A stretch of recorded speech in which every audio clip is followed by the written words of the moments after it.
Prime Minister Narendra Modi and others, including leaders from the opposition, bid farewell to Vice President Venkaiah Naidu on Monday as his tenure is coming to an end on August 10. Addressing Naidu on the occasion, the PM said, "This is a very emotional moment for this House.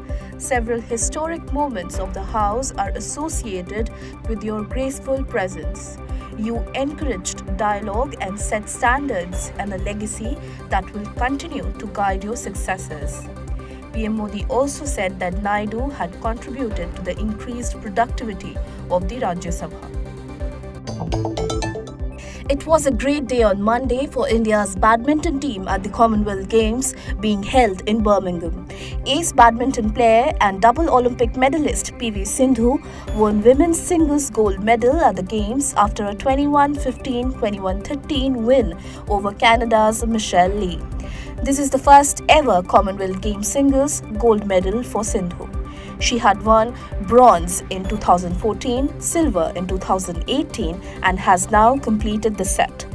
On the other hand, India's star badminton player Lakshya Sen also won the gold in the men's singles, beating Malaysia's Zhe Yong in a 19-21, 21-9, 21-16 set.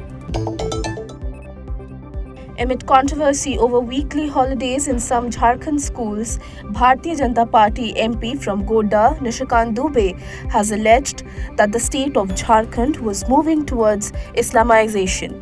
Talking to the media on Monday, he demanded a probe by the National Investigation Agency into the matter. Dubey further alleged that the Congress and the ruling JMM were part of the conspiracy. Earlier on Friday, he had brought up the matter in the Lok Sabha as well, calling it a very serious issue. A special court has remanded Shiv Sena MP Sanjay Raut to a 14-day judicial custody in a money laundering case.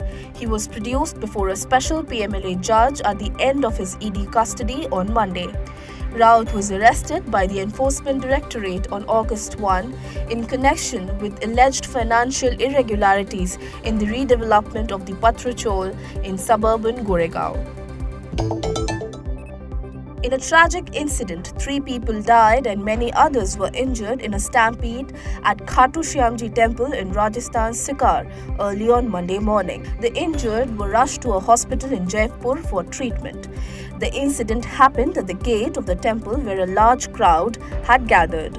Rajasthan Chief Minister Ashok Gehlot has announced a compensation of Rs 5 lakhs each for the families of the victims and an aid of Rs 20,000 each for those injured in the stampede.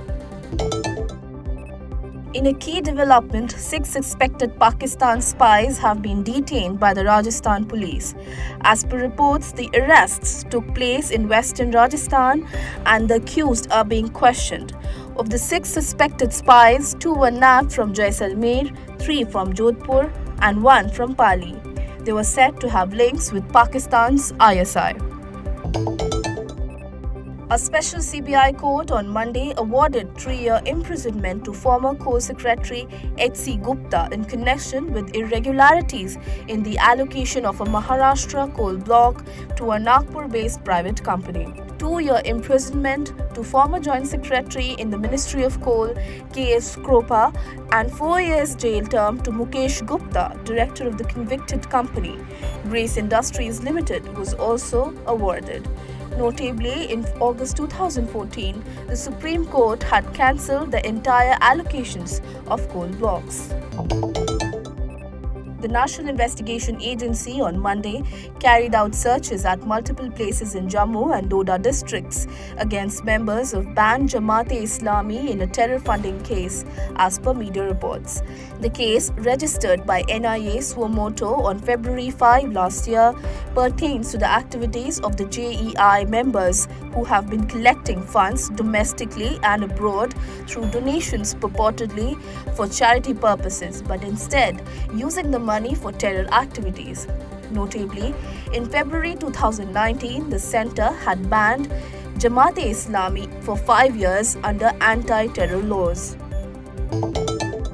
China has reacted strongly to a recent joint statement released by Japan, Australia, and United States over the ongoing actions of Beijing in the aftermath of US House Speaker Nancy Pelosi's Taiwan visit. In the statement, Beijing has advised these countries to refrain from backing Taipei without any adequate reasons. Also, China accused Tokyo of having a long history associated with colonization and invasion of Taiwan. China's reaction came after the foreign ministers of the three countries urged Beijing to immediately cease military exercises around Taiwan. The Election Commission of Pakistan has issued a notice to the former Prime Minister and Pakistan Tehreek-e-Insaf chief Imran Khan in connection with the government treasure house collection controversy. He has been summoned for a hearing on August 18. The notice was issued to Khan after the Pakistan Democratic Movement filed a reference against him, claiming that the former PM took most of the items from the treasure house free of cost during his tenure.